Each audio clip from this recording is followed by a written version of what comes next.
नमस्कार दोस्तों, मैं सन्नी हिंदुस्तानी आप सभी का ऑनलाइन क्लास एसके स्टडी में स्वागत करते हैं। तो चलिए, आज जो है प्रैक्टिस सेट 9 है। इससे पहले अगर आप लोग जो है 1 से 8 तक नहीं देखे हैं तो हमारे चैनल पे जाइए और जितने भी प्रैक्टिस सेट है देखिए, सभी इम्पोर्टेंट है और प्रीवियस ईयर्स है और पूछा गया क्वेश्चन है। तो आप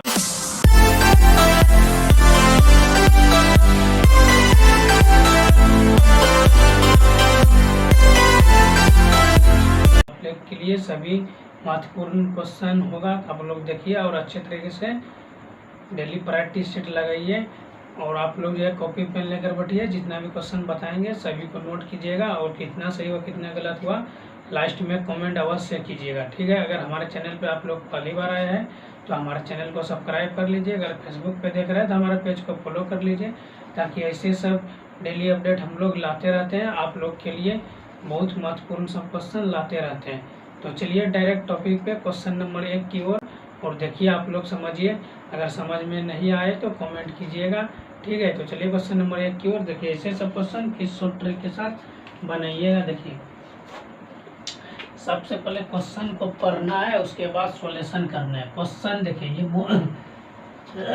ये जो क्वेश्चन है ये मोस्ट इम्पोर्टेंट क्वेश्चन है। क्वेश्चन नंबर 1 जो है ये पाइप और टैंकी का क्वेश्चन है। तो ये चैप्टर हम कराए हैं पाइप और टैंकी का। अगर आप लोग नहीं देखे हैं तो जाके देखिए, बिल्कुल बेसिक तरीके से जितना भी क्वेश्चन इस चैप्टर से पूछा जाता है, जितना भी टाइप से सभी क्वेश्चन कराए हैं लगभग। तो चलिए देखिए क्वेश्चन क्या है। पाइप ए और बी एक पूरी भरी हुई टैंक को क्रमशः 18 घंटा और 24 घंटे में खाली कर सकते हैं। पाइप सी अकेले टैंक को 36 घंटे में भर सकता है। यदि टैंकी 5/6 भरी हुई है और तीनों पाइपों को एक साथ खोल दिया जाए तो टैंकी कितने घंटे में खाली हो जाएगी। कहाँ क्वेश्चन का अर्थ हुआ, देखिए ए और बी सी तीनों जो है, ए बी जो है ये 18 घंटा और 36 घंटा में खाली करता है, लेकिन सी जो है वो अकेले जो है 36 घंटा में इस टैंकी को फुल करता है। यदि जो टैंकी का भाग जो है 5/6 भाग भरी हुई है और तीनों पाइप मिलकर एक साथ टैंकी को खोल दिया जाता है तो टैंकी को भरने में कितना टाइम लगेगा, यही पूछा है ना। तो चलिए, इससे पहले जो है देखिए समझिए, ये शॉर्ट ट्रिक बताते हैं। ए जो है देखिए कितना घंटा में भर रहा है, तो 18 घंटा में 18 लिख देना है, समझिएगा। और बी जो है कितना घंटा में भर रहा है, तो ये जो है 24 घंटा में भर रहा है। और सी देखिए अकेले कितना घंटा में, तो 36 घंटा में। ये क्या कर रहा है, ये खाली कर रहा है, भर नहीं रहा है, ये खाली कर रहा है। तो सबसे पहले तीनों का एलसीएम देखिए। एलसीएम क्या होता है, वो ऐसी संख्या जो तीनों में कॉमन हो, तीनों से पूर्णतः विभाजित हो। तो देखिए इसमें जो है 72 जो है, 72 तीनों में पूर्णतः विभाजित है और तीनों से कट जाएगा, ठीक है। तो देखिए 18 चौक 72, उसके बाद क्या है 24 तिया 72 और ये क्या है 36 दूना 72। तो यहाँ पे समझिए, देखिए यहाँ पे क्या पूछ रहा है, 18 घंटे में ये खाली कर रहा है भी ना, तो ये 1 घंटे में 4 लीटर पानी खाली कर रहा है। तो 18 घंटे में कितना लीटर पानी खाली करेगा, 72 लीटर। ये हो गया 72 लीटर, ये पानी हो गया। टोटल टैंकी में पानी है 72 लीटर, ठीक है। यहाँ तक समझ में आ गया। फिर ये जो है बी जो है 1 घंटे में 3 लीटर खाली कर रहा है, तो 24 घंटे में 72 लीटर खाली करेगी। और सी क्या कर रहा है, ये तो भर रहा है ना, इस पे प्लस का साइन होगा, प्लस का चिन्ह होगा। तो ये 1 घंटे में 2 लीटर भर रहा है, तो 36 घंटे में 72 लीटर भरेगा। लेकिन इससे आगे यहाँ तक तो समझ में आ गया। फिर आगे देखिए, यदि टैंकी 5/6 भाग भरी हुई है, ठीक है, 5/6 जो है भरी हुई है, तो टोटल कितना है, देखिए टोटल कितना है 72 लीटर है। और इसमें जो है पहले से 5/6 भाग भरी हुई है, तो ये कितना हो गया, पर 60 हो जाता है। ये 60 लीटर हो गया टोटल। टैंकी को भरना कितना है, 60 लीटर भरना है। पहले 72 था, तो इतना भाग जो पहले से भरा हुआ लीटर भरना है, ठीक है। तो चलिए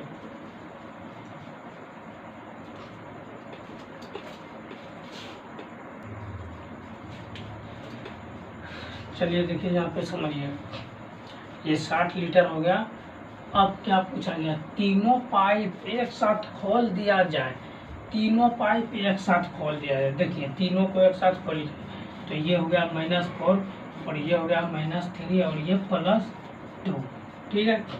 क्योंकि तीनों को एक साथ का मतलब हुआ तीनों को साथ में जोड़ना है, तो ये सब जो है खाली कर रहा है और ये जो है सी जो है भर रहा है। तो देखिए यहाँ पे क्या हो जाएगा -7 और +2, तो यहाँ क्या हो जाएगा -5। ये -5 जो है क्या कर रहा है, खाली कर रहा है, खाली कर रहा है, यानी 1 घंटा में 5 लीटर खाली कर रहा है। तो 60 लीटर को खाली करने में कितना टाइम लगेगा, तो चलिए देखिए 60 मीटर को खाली करने में टोटल लीटर कितना है 60, खाली कितना कर रहा है 5, तो 12 पंचे 60, टोटल कितना होगा 12 घंटे, 12 घंटे हो जाएगा। तो देखिए आपका ऑप्शन कहाँ पे है, तो ऑप्शन डी आपका सही है बिल्कुल, 12 घंटे।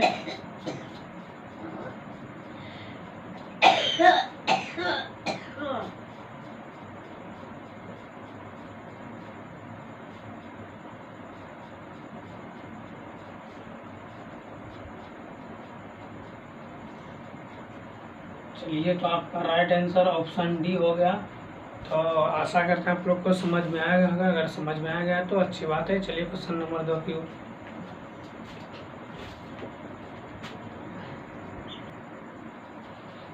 चलिए देखिए ये क्वेश्चन नंबर 2 है, ये भी मोस्ट इम्पोर्टेंट है, प्रीवियस ईयर से पूछा गया क्वेश्चन है, ठीक है। तो एक धावक 96 सेकेंड में 800 मीटर की दौड़ लगाता है, उसकी चाल किलोमीटर प्रति घंटा में ज्ञात करें। तो जब भी इस सब टाइप का क्वेश्चन पूछेगा तो इसको जो है हल्के में मत लीजिएगा, ये इम्पोर्टेंट क्वेश्चन है और प्रीवियस ईयर से पूछा गया क्वेश्चन है। तो इससे पहले एक आपको फार्मूला बताते हैं, जब भी जो है अगर मीटर प्रति सेकेंड में रहेगा तो इसको जो है अगर मीटर प्रति सेकेंड में है तो किलोमीटर में बदलने के लिए 18/5 से गुना करना पड़ेगा, तो ये जो है ये किलोमीटर प्रति सेकेंड में बदल जाएगा। अब मान के चलिए किलोमीटर प्रति घंटा में है, इसको जो है 5/18 से गुना करना पड़ेगा, तब ये किस में आ जाएगा, मीटर प्रति सेकेंड में, ठीक, मीटर प्रति सेकेंड में आ जाएगा। तो ये हो गया फार्मूला, इसको याद रखना पड़ेगा, अवश्य याद रखना पड़ेगा। तो चाल निकालना है, तो चाल बराबर फार्मूला क्या होता है, दूरी बटे समय, यही होता है ना, आप लोग पढ़े होंगे क्लास 7 में, चाल बराबर दूरी बटे समय। तो चाल मेरा तो चाल तो निकालना ही है, दूरी कितना है, तो दूरी है 800 मीटर और समय कितना है 96 गुना, यहाँ पे देखें सेकेंड है तो ये जो है मीटर सेकेंड, ठीक है। तो यहाँ पे मीटर प्रति सेकेंड, तो मीटर सेकेंड है, हमको क्या करना है, यहाँ पे मीटर सेकेंड है तो वो किलोमीटर में बदलना है, तो इसको क्या करना है 18/5 से गुना कर देना है, ये किलोमीटर प्रति घंटा में आ जाएगा, ठीक है। यहाँ तक समझने में कोई दिक्कत है तो कमेंट कर सकते हैं। चलिए देखिए कटाइए, 16 पंचे 80, 1 0 आ गया, ठीक है। अब देखिए यहाँ पे 8 दूना 16 और 48 दूना 96, ठीक है। तो देखिए यहाँ पे 16 पंचे 80, ठीक है, 16 पंचे 80, 16 दिन 32, 48, 16 पंचे 80 और 16 48 और 6 18, बचा क्या, तो 5 और गुना 6, ये हो गया 30 और ये किलोमीटर प्रति घंटा, ये आपका राइट आंसर हो गया। तो देखिए 30 किलोमीटर प्रति घंटा आपका आंसर ऑप्शन डी आपका सही है। तो बिल्कुल आशा करता हूँ आप लोग को अच्छी तरीके से समझ में आ गया होगा। अगर कोई भी डाउट है तो आप कमेंट कर सकते हैं। चलते हैं फिर नेक्स्ट क्वेश्चन की ओर।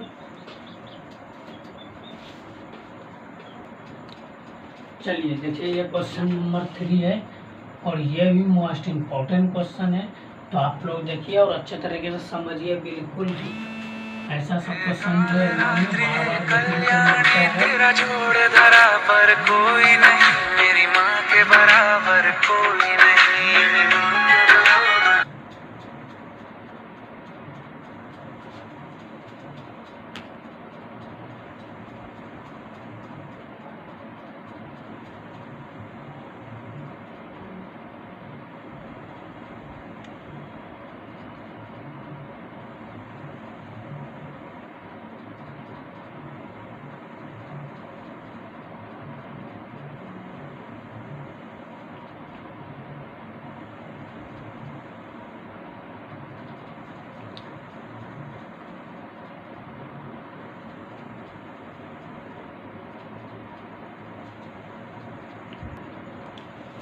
चलिए देखिए, ये क्वेश्चन नंबर 3 ये भी मोस्ट इम्पोर्टेंट है क्वेश्चन। देखिए और ऐसे सब क्वेश्चन जो है प्रीवियस ईयर से बार बार एग्जाम में देखने को मिलता है।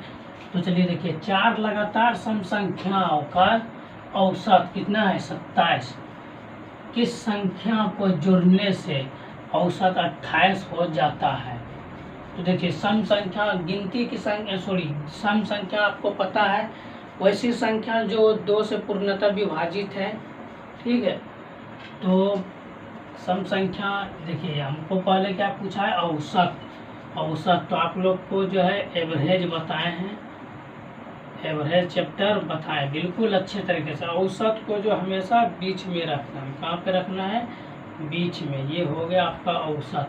पूछा गया है 4 लगातार सम संख्या, इसको छोड़कर लगातार सम संख्या।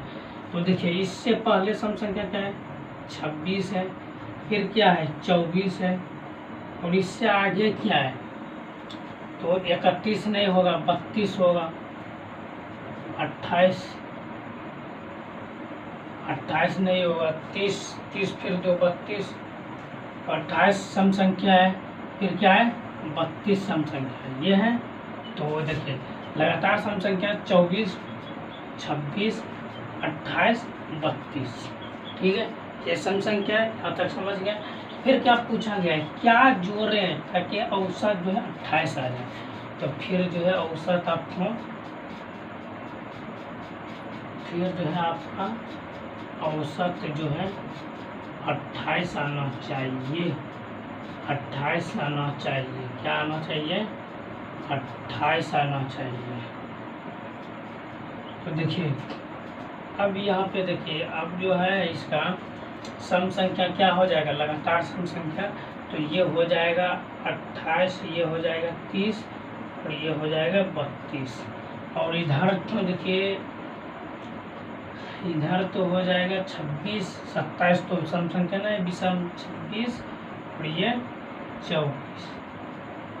तो हमको पूछा क्या गया, किस संख्या को जोड़ने पर औसत 28 प्राप्त हो या 28 हो जाता है या 28 प्राप्त हो, उसमें कोई फर्क नहीं। क्वेश्चन एक ही हुआ, सिर्फ आपको समझना है। अगर यहाँ पे लिख देगा जोड़ने से औसत 28 प्राप्त हो जाता है तो वो भी सही है, सेम टू सेम ही ऐसे ही बनेगा। उसमें सिर्फ क्वेश्चन भले लिख सकता है आगे पीछे करके, लेकिन सॉल्यूशन जो बता रहे वही रहेगा, सॉल्यूशन में कोई चेंज नहीं होगा। तो देखिए यहाँ पे जब औसत 27 था तो उसमें कौन सा ऐसा संख्या जोड़े कि औसत आपका 28 हो जाता है। तो देखिए यहाँ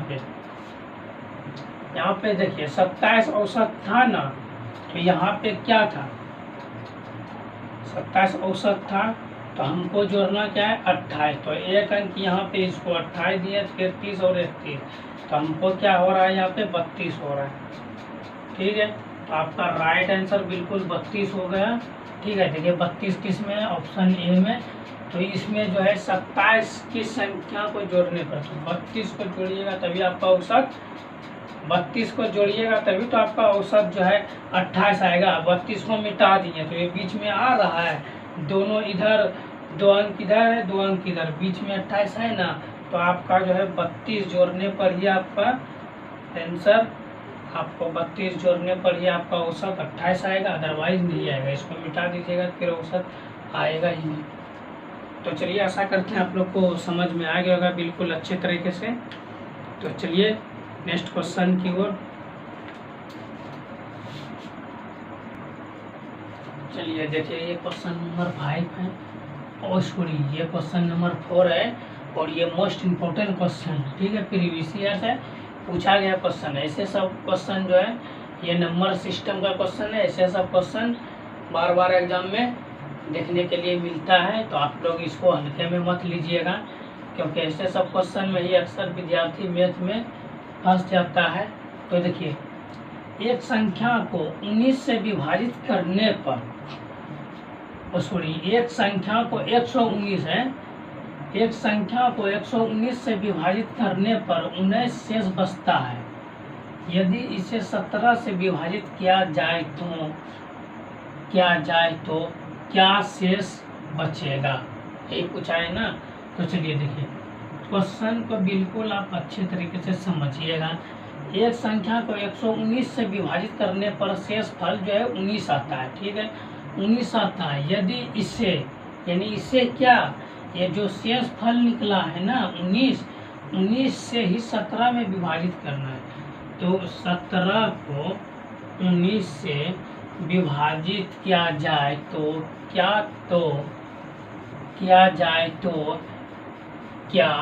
शेष फल बचेगा,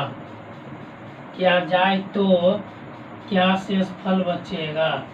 तो यहाँ पे डबल आ गया है, इसको मिटा देते हैं, तो क्या शेष फल बचेगा, ठीक है, समझ में आ गया।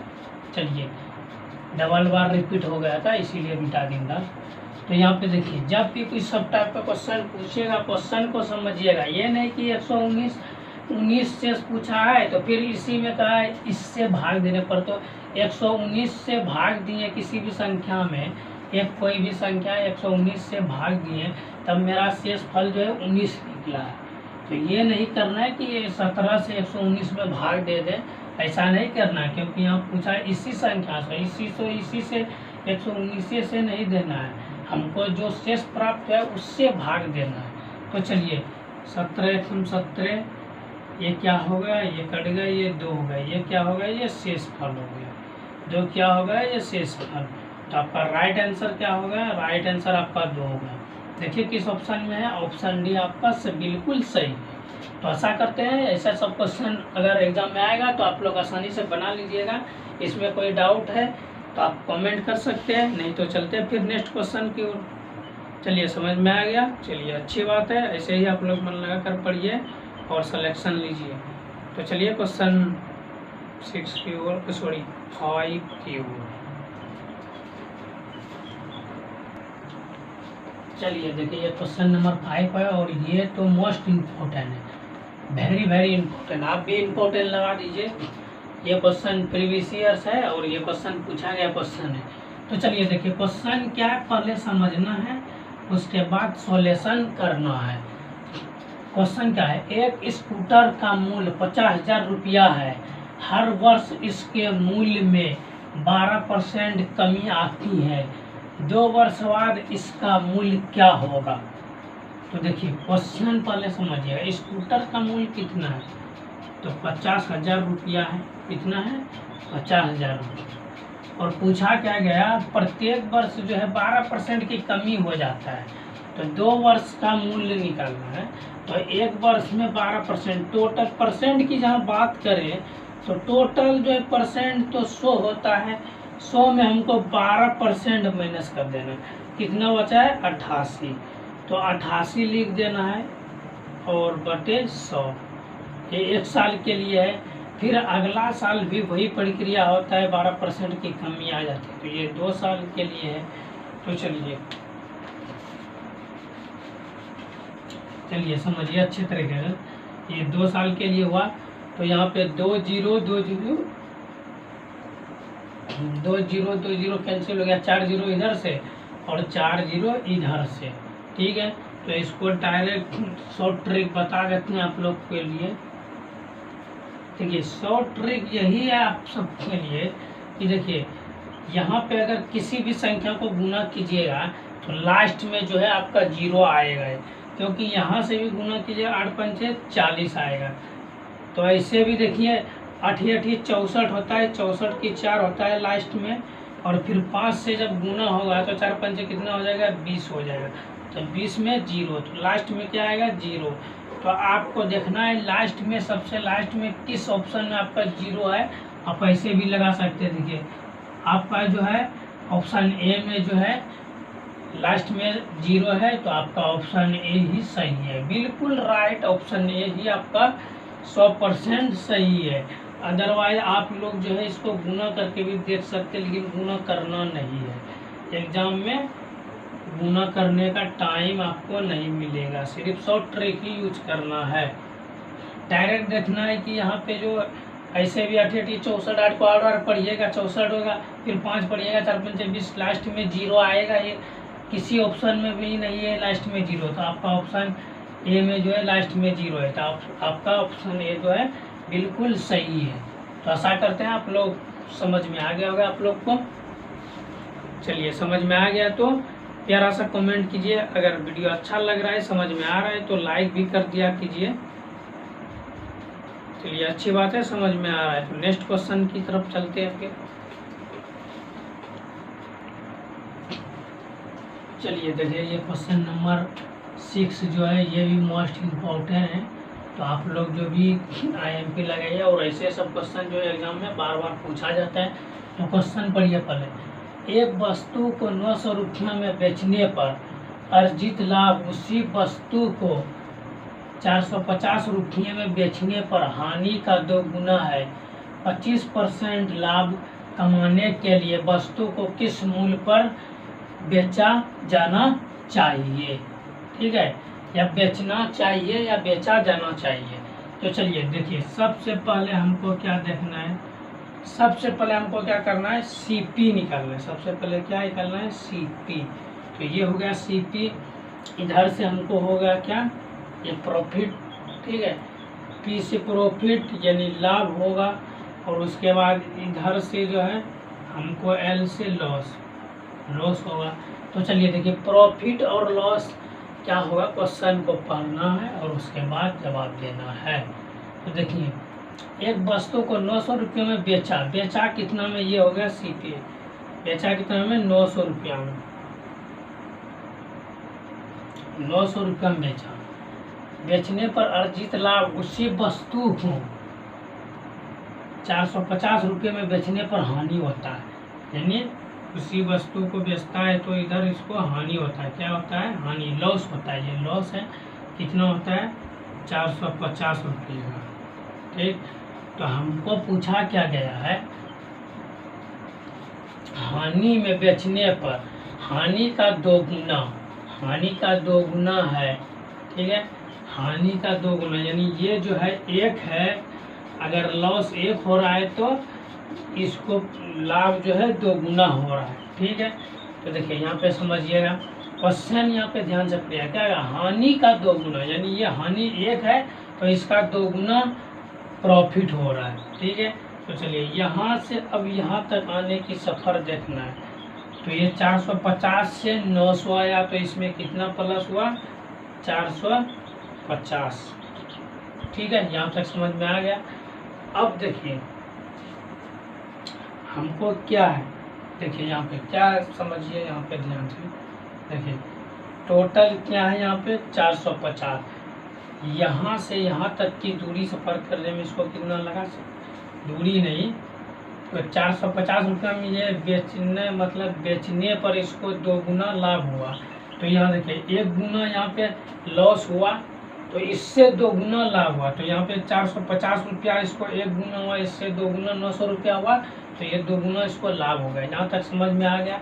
25% लाभ कमाने के लिए कितना परसेंट लाभ कमाना चाह रहा है, तो 25% लाभ कमाना चाह रहा है, ठीक है। तो देखिए यहाँ पे और एक चीज़ इधर थोड़ा, चलिए यहाँ पे देखिए तो ये 1 और ये 2 कितना हो जाएगा 3। तो टोटल कितना लाभ हुआ 450, और ये एक लाभ हुआ और 2 हानि, सॉरी एक हानि हो गया, लॉस हुआ, और 2 जो है लाभ हो गया। तो दोनों को मिला के कितना हो जाएगा 3। समझ में आया? बिल्कुल अच्छे तरीके से। हमको पूछा क्या गया है, तो बेचने पर हानि, हानि कितना हुआ है मेरा 1, तो इसको 1 से गुना कर दीजिए। इसमें कोई दिक्कत तो इसको कटा दीजिए। 45, तो आपका जो है 150। ठीक, 150 ये क्या निकल गया, ये जो है वस्तु का ये CP निकल गया। ठीक है, 150। देखिए यहाँ तक तो समझ में आ गया आप लोग को। अब देखिए क्या करना है, तो यहाँ देखिए यहाँ से यहाँ तक कितना हमको ये 1 गुना 1 अगर लॉस हुआ तो 450 हुआ, इसका 2 गुना कितना हो गया 900, तो इसमें कितना बढ़ा तो 450 बढ़ा। ठीक है, तो हमको क्या करना है, इसमें जो है 450 को प्लस कर देना है। तो ये कितना आ गया, ये 600 आ गया। ये 600 क्या आ गया आपको पता है, ये CP आ गया। क्या आ गया, ये CP है, बीच वाला जो CP है, तो ये CP आ गया। 450 रुपया ये CP आ गया, सॉरी 600 रुपया ये CP आ गया। ये कॉस्ट प्राइस, जिसको हम बोलते हैं क्रय मूल्य, कॉस्ट प्राइस। तो इसमें हम खरीदे थे 900 रुपया में बेच दिए, फिर जो है 1 लॉस हुआ, तो यहाँ पे इतना आ गया। तो इस जगह लिखना ना है, ठीक है, इसको लिखना ना है, ये समझाने। यहाँ पे ये CP हो गया। हमको पूछा क्या गया है, यहाँ पे देखिए, अगर हम 25% की लाभ कमाना चाहते हैं तो बेचा जाना चाहिए, यानी विक्रय मूल्य SP सेलिंग प्राइस, यही होता है ना। SP जो है सेलिंग प्राइस होता है। तो सेलिंग प्राइस SP बराबर क्या होता है, क्रय मूल्य और बटे लाभ प्रतिशत। तो लाभ कितना हो रहा है, इसको 25% हो रहा है। तो परसेंट जहाँ पे बात हुआ तो 100 में 25 प्लस कर देना है, तो 125% का बटे 100। तो 2 से 2 0 कैंसिल, और आप जो है इसको डायरेक्ट ऐसे भी लिख सकते हैं, 6 5 36 की 0 हासिल 3, और 12 पर 6 72, 72 और 3 कितना हो गया, तो ये हो गया 75। ये हो गया आपका राइट आंसर। ये क्या हो गया, ये SP हो गया। तो 750 रुपया आपका देखिए RS हो गया। देखिए किस ऑप्शन में है, तो ऑप्शन C आपका बिल्कुल राइट आंसर, ऑप्शन C है। तो आशा करते हैं आप लोग बहुत अच्छे तरीके से समझ गए होंगे। अगर इसमें कोई भी डाउट है तो आप लोग कमेंट कर सकते हैं, अदरवाइज कोई दिक्कत नहीं। तो चलिए आप लोग कमेंट कीजिए आज का क्लास आप लोग को कैसा लगा, और कितना आप जो है टोटल 6 क्वेश्चन बताएं, इसमें कितना आप लोग जो है बना सके। आप कमेंट अवश्य कीजिएगा। अगर वीडियो अच्छा लगा तो लाइक भी कर दीजिएगा और शेयर भी कर दीजिए। जितना भी आपका व्हाट्सअप फेसबुक ग्रुप है, आपका दोस्त है, सबको शेयर कर दीजिए, ताकि उसको भी ऐसा सब शॉर्ट ट्रिक सीखने के लिए मिले और वो भी एग्जाम में अच्छे मार्क्स लाए और अपना सपना को पूरा करें। तो मिलते हैं फिर नेक्स्ट वीडियो में, तब तक के लिए जय हिंद जय भारत।